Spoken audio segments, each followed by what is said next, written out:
Hello and welcome to Inside Politics. My name is Anastasia Lavrina. Tonight we take a closer look at the political crossroads of Europe, where decisions made in Brussels and Budapest echo all the way to Kiev and even across the South Caucasus.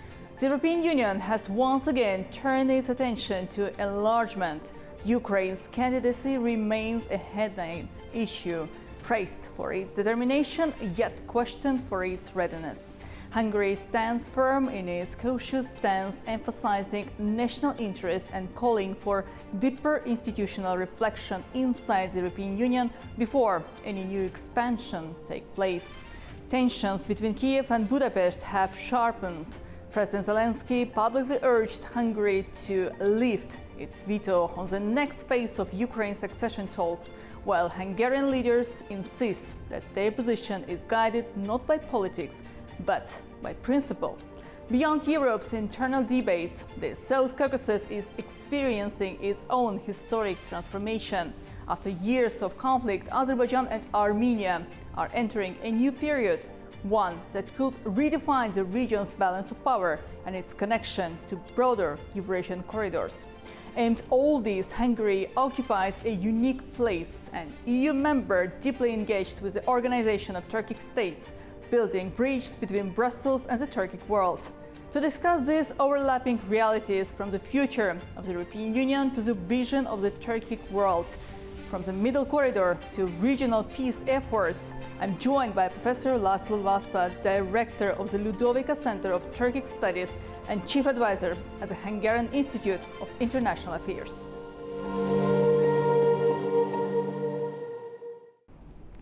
Professor Vasa, thank you so much for being with us today in our studio.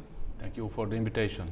Thank you very much. And let me start with a question about the latest development in the region of the South Caucasus, in particular in between of Azerbaijan and Armenia. After the latest developments between two countries, do you see the South Caucasus moving closer towards the stability and peace finally achieved, or entering a new phase of strategic competition? I would say both, but first with the optimistic approach for sure. I think this, how to say, revolutionary step in of President Trump into the games of and conflict of the region is a significant and very powerful and impactful step, and for sure as a kind of guarantor it can help the peace talks between the two nations.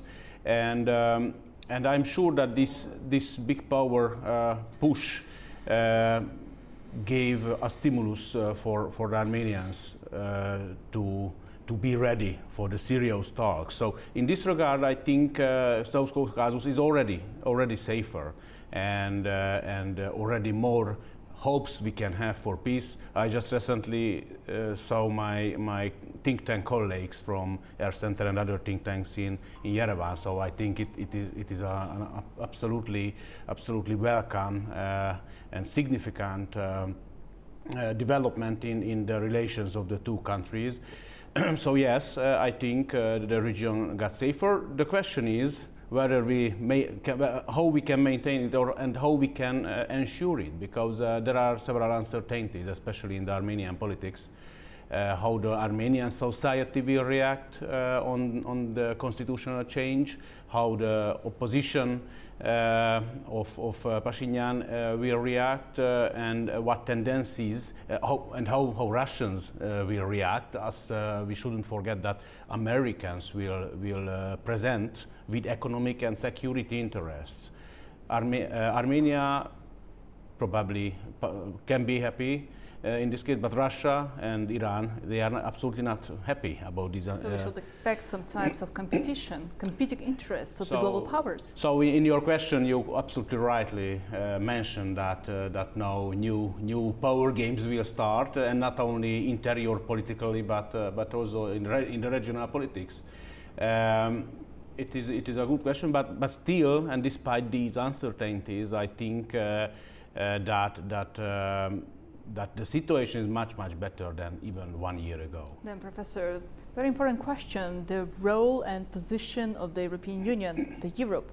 You rightly mentioned the stance, the strong commitment of the United States of America, and particularly President of the United States, Donald Trump, to see the peaceful developments in the region. From the another perspective, China, that is also playing a very important role with its Belt and Road Initiative, Middle Corridor, and etc. Central Asia, Russia and Iran, you already said.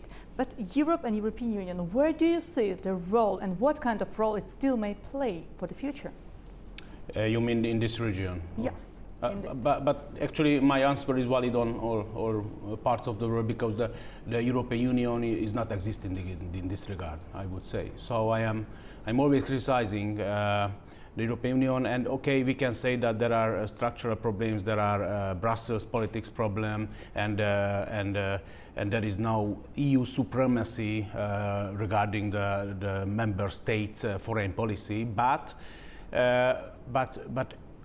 what we can do together, even that we are not doing it.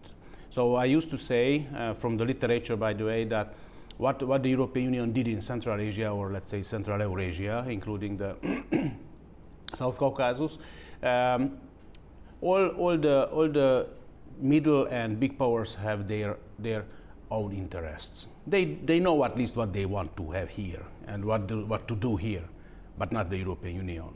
They are just providing the money, around €1 billion in the recent years for. Sorry for interrupting. There is no one single approach of the European Union towards the South Caucasus, right? There is a strategy, let's say, on Central Asia, but this is like an empty shell. So no clear aim. So it is not like how we want to promote or export to Central Eurasia, or how we want to make more investments, or how to develop the logistical corridors. It is in another program, the Global Gateway program. But anyway, €1 billion spent on NGO programs, which are going almost about nothing. So it is not like in the case of China, or even Russia, or even Iran, or Turkey. They absolutely know what they want, but not the European Union. You know, and the main problem is that the lesson is, when it comes to the European Union, and it was just changed in the recent 2-3 years, that they always want to teach the other countries how to make the real and good democracy. For sure, only that democracy is good for the European Union, what they think it is good. You can see the case of Georgia. How you should ensure the rule of law and the freedom of press and the NGO laws and LGBTQ propaganda and so on and so on. So they are very, very busy with these questions, but not how to build up a real strong, economically strong Europe, and how to cooperate with Central Asia for this regard. Well, Professor, I do know about the disagreements between Hungary as a country and the European Union itself. There were some disagreements towards the Ukraine, its future enlargement of the European Union, some other domestic reforms. Hungary had been criticized sometime because of some domestic issues. But how does Hungary, both as a EU member and as an active participant, as an observer of the Organization of Turkic States, navigate the balance between the Brussels cautious diplomacy and the Turkic world? Yeah, it's a challenging job indeed, and it's quite funny as we started the cooperation with the Turkic states that time, Turkic Council, already in 2018. We are observing members, and the relations are more and more strong, not only bilateral but multilateral sense. This May, Hungary and Budapest was the place of the informal summit of the OTS head of states, and you know, it's quite fun that in the past 7 years we were always criticized by our European Union fellows why we are doing business and friendship with the dictators of Central Asia and the Caucasus, including President Aliyev. And how interesting was to see that after the Russian war, Russian invasion in Ukraine, and with cutting the gas pipelines, how interesting was to see that these countries, these leaders who really criticize not only Orban but also Aliyev and Mirziyoyev and everybody in this region because of the lack of the liberal democracy. They were queuing up by the door of President Aliyev and they were literally begging for the gas supply. So at latest that time they could realize. also made this point in one of his statements before. I mean, the head of the Ministry of Foreign Affairs of Hungary, he said that there is a long queue now with a politician willing to meet President Aliyev. Yes, and at latest that time our European Union Western partners could realize that yes, we have to have good relations with all nations in the world, except North Korea for sure. But Hungary's foreign policy is like, we are not criticizing other countries for their interior politics. We just want to have good friendship and good relations. By the way, this is almost the same what in the Western world Austria did as a neutral state in the Cold War. And this is what Azerbaijan and Kazakhstan is doing nowadays, how to balance among, not only between, but among the powers. But for sure, as we are a member of the European Union, it is a quite a particular situation.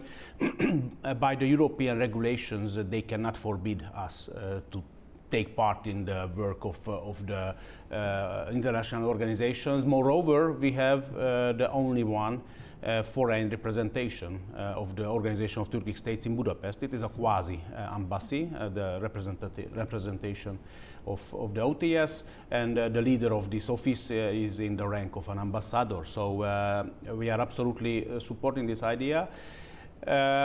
It is a good question how angry the European Union would be if Hungary would be the full member of the Organization of Turkic States, but again, it could be just a subject of political criticism. So there is still a possibility for Hungary to become still, but you know, the issue of Northern Cyprus is quite sensitive within the European Union, and I think there is a point where we have to be more smart in the future. But basically, by law, let's say, or by the legislation, it is possible.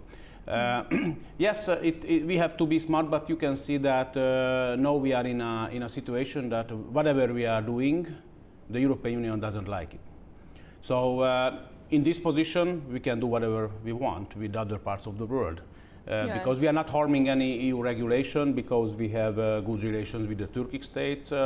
They should do it the same. They should use Hungary as a bridge. With Azerbaijan as well. Just 5 days before, there was quite nice meeting held between the head of the Ministry of Foreign Affairs of Azerbaijan and head of the Ministry of Foreign Affairs and Trade of Hungary.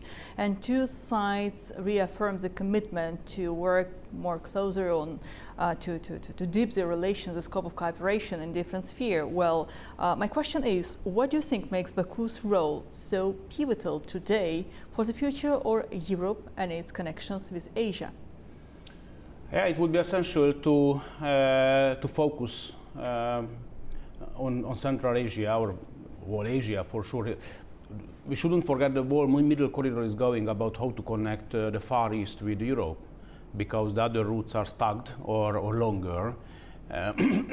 So Europe, I think, already realized that we need more Asia, and I wouldn't say less US, but it seems that there are several disagreements already between the United States and Europe. So Europe should be smart in this regard, but it won't be, because. But don't you think? I'm sorry for interrupting. Don't you think that with since the time when Donald Trump came back to the White House, Europe started to have more independent policy? Because American leader himself mentioned several times Europe should be independent, should work more independently in the defense issues, economy, and etc. It should, but the only independence is expressed in the case of Ukraine, where obviously the US is less and less ready to support this war situation, and despite the European Union is forcing it very much to deliver more weapons, to give more money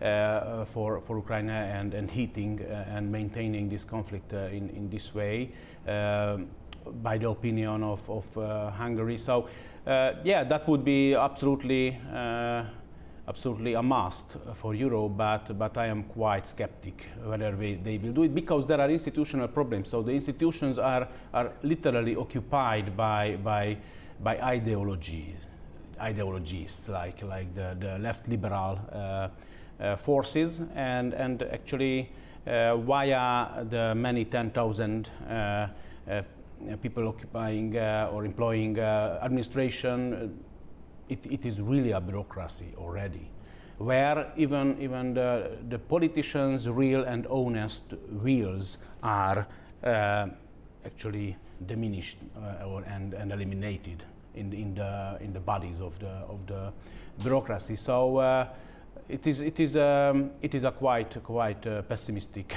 situation. Maybe one of the key elements for the future economic independence of Europe is development of the transport communications, new transport links, and Middle Corridor stands here at the core, as China is willing to invest more in the development of the Belt and Road Initiative. Azerbaijan closely cooperate with Central Asian states, and Europe is willing to be a part of this global initiative. So Middle Corridor can become a real way to the economic independence of Europe. It could, and there is a program within the Global Gateway to provide a 10 billion euro fund, but frankly, I just could see very few projects which was even already started. What we can see developments, honestly, it is done by the local governments and by China. Moreover, there is a disagreement because there is no coordination between China and the European Union. China maintains its Belt and Road Initiative projects, which were figured out far before the Russian-Ukrainian conflict or war. And the European Union selected a route which is not overlapping the Chinese preferences. That is why China finally, I don't know, after 20 years decided after 20 years planning, decided to build a Kyrgyzstan-Uzbekistan railway, because it is not among the preferred projects of the European Union, because the European Union selected out of the 3 alternative routes within Central Asia, the middle one, which is leading via South Kazakhstan. And because now Middle Corridor is the most optimal solution of all of these problems Europe is facing. China initiated this project in 2013, and since that time, you rightly mentioned, investments are floating a lot, especially in cooperation with the Central Asian states. And there is a conflict between Russia and Ukraine, so the northern route is being ignored by the European Union member states. Through Iran, there is still some sanctions policy, and there are some countries who are not willing to invest in that. So the only option, whether Europe wants it or not, it's Azerbaijan and the Middle Corridor. So Europe must join the project and the initiative. Yes, and the projects will be realized anyway, because the European industry needs the energy and also the parts. It's also and the raw materials. Green energy transition. Yeah, absolutely. That is why Hungary doesn't care what the European Union wants, and we already made our bilateral agreements, and not only in Central Asia and in Azerbaijan. We know very well how much we invested into the exploitation and to the different fields, and also we have interests not only in the mining industry, but also in the bank sector, let's say in Uzbekistan, and next year also in Kazakhstan most likely. But also we are receiving already Central Eurasian investments in Budapest, in Hungary, because it was getting clear that Hungary will be the gate of the Middle Corridor to Europe. In the air cargo, it is already realized. Now the Budapest airport is competing with Munich airport when it comes to the volumes of the cargo shipments via air. But Vienna is already far behind us. But now the largest Hungarian logistic provider and a Kazakh company, they started to invest in storage facilities and multimodal facilities. So yes, it will be realized. The question is in what condition the European industry, especially the German industry, will be in 5 years.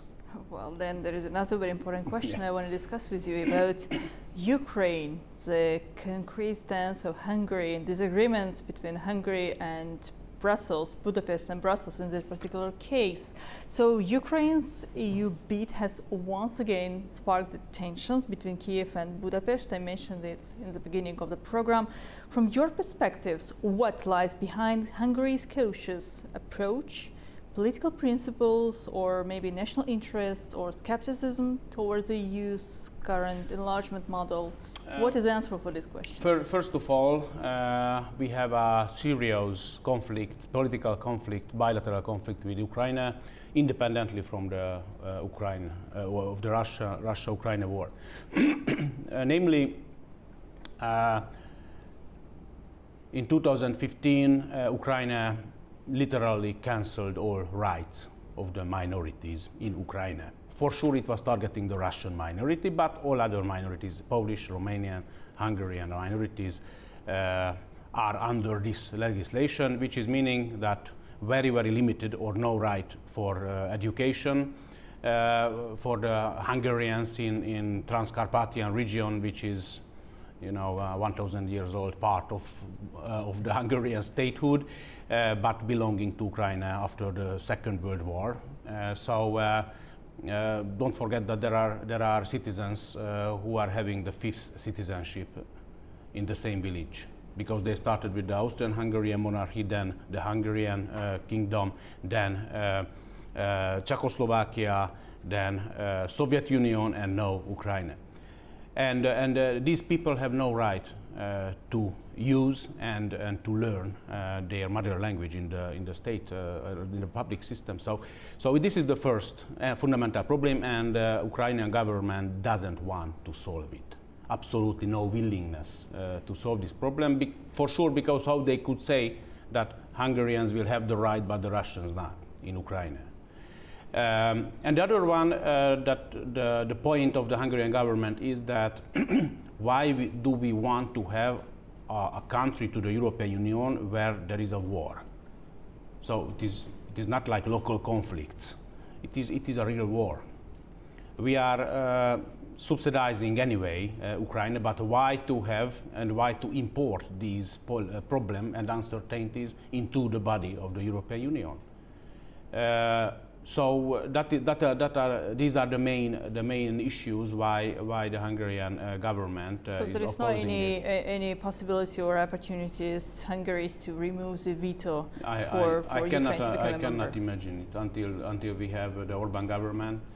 That is why, for sure, there are serious hopes on the Ukrainian and Brussels side that in the next year's election in next April, they hope the Fidesz-Orban government will lose, and then a new government will change everything and the whole approach. I am curious, but I am almost sure, and the surveys and polls are showing that the majority of the Hungarians do not want to have Ukraine to the European Union, and we shouldn't forget that we even can announce a referendum in case, and if the people will deny Ukraine's membership to the European Union, then even the government cannot do anything. So they have to make the veto.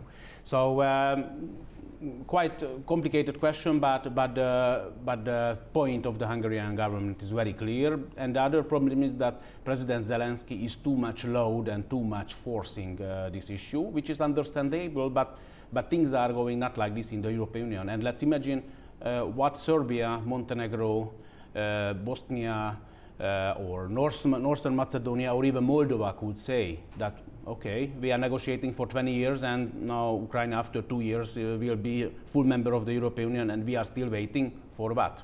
So it would, the whole procedure will destroy the hopes of these countries for the EU enlargement. And what would happen? What happened in Georgia? They decided, okay, then we don't want to be member of the European Union. Serbia can easily say too, okay, then not interesting anymore. Or what Turkey did. After 20 years they gave up and okay, then we are creating our own world. There are more than 20 years for Turkey in this particular case, there are several decades. Well, Professor, thank you. Thank you so much for joining Inside Politics today. It was a pleasure. Thank you so much. And to our viewers, thank you for watching Inside Politics. I'm Anastasia Lavrina. Stay tuned for more analysis, and remember, every decision taken in one capital today shapes the balance of tomorrow. See you soon.